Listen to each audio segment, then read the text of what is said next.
John Hollinger will join us from The Athletic, former Memphis Grizzlies VP of Basketball Ops. And he's been in the media game for a long time. He's been obviously on both sides of the ledger.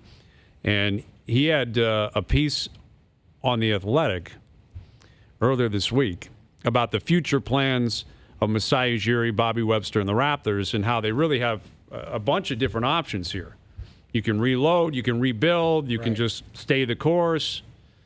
And there's a clear vision on 2021.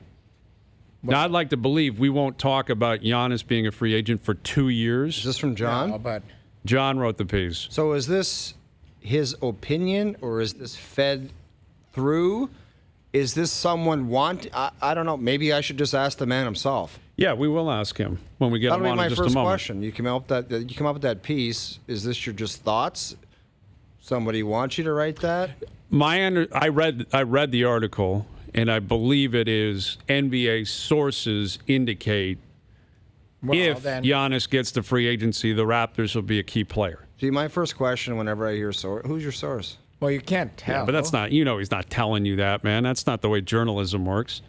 You've got us excited. We were talking about the piece you had in The Athletic earlier this week about the Raptors' future plans, and I think you laid them out very well from a short-term perspective. Do you stay the course? Do you reload? Do you rebuild? But the whole Giannis, footnote was what really got the city of Toronto buzzing.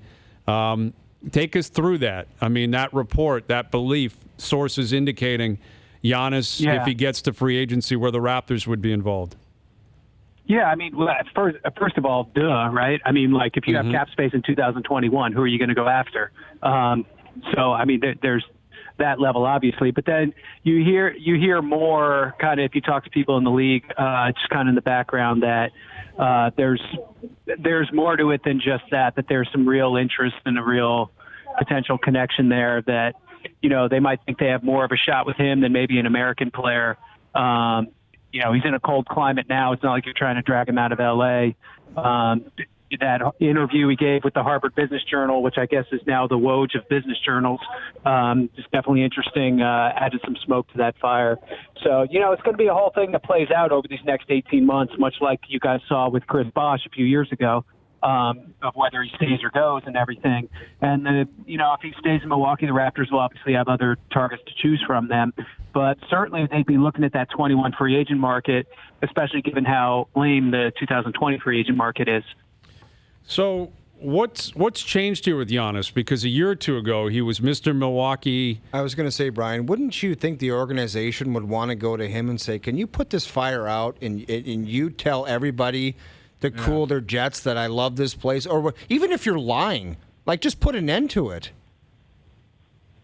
Yeah, and that's always a tricky thing. I mean, we went through that in Memphis at a much lower level when actually all four of our core four players became unrestricted free agents in the time I was there. And fortunately, it never really got hot because they all wanted to be in Memphis. We were very fortunate and all re-signed without much of a fight. But even then, just every time we went to New York, people were always, interviewing them, asking, how do you think about the Knicks, and things like that. There's a constant kind of back and forth where that always is going to keep coming up, and people are going to keep bringing it up every time you come to a different city. And Milwaukee's going to deal with that with Giannis over the next 18 months, or at least until he signs. He's eligible for an extension after the season, I guess. So until that happens, they're going to be dealing with that.